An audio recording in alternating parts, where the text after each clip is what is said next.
What is good? What is up? What is happening, ladies and gentlemen? Good morning, good evening, good afternoon from wherever you're watching this from. Hope you're having a fantastic day. Joker here, back with your daily sports take.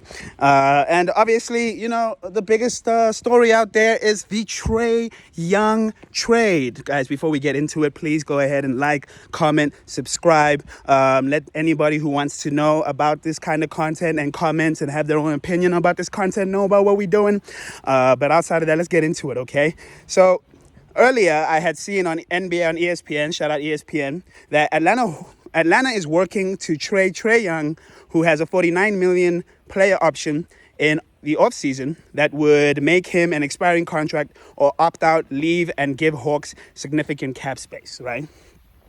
And if you don't know about cap space is very, very significant, in which they can operate in finding deals to bring in new talent if they are well below the cap space and have enough cap space to operate in, right? You cannot operate if your cap space is too high, because you cannot afford any of the players that are like some of the big name players. You cannot really afford if you don't have significant cap space.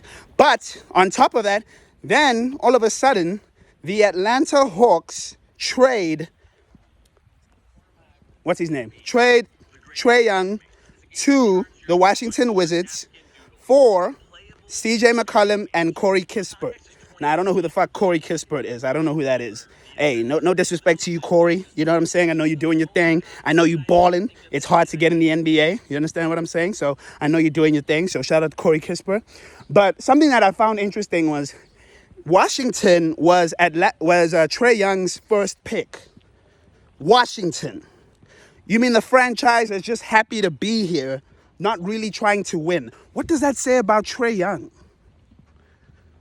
You're supposed to be the equivalent for the Atlanta Hawks as a Luka Doncic, because you're always going to be tied to Luka. You have not, obviously Dallas fumbled that, but you are never going to live that down. And then when things get a little bit chippy, instead of wanting to go to a contender, you go to Washington. And then I hear all these analysts saying, well, it's a rebuild. Rebuild means that Washington was at a high peak before, and then everything went crashing down, so they're trying to get back to that high peak. When was Washington at a high peak? So does anyone want to let me know that? The only reason I think Trae Young went to Washington was because he wasn't trying to contend anymore. He's not trying to have that burden anymore. He just wants to relax. What does that say about Trae Young, ladies and gentlemen? Let me know.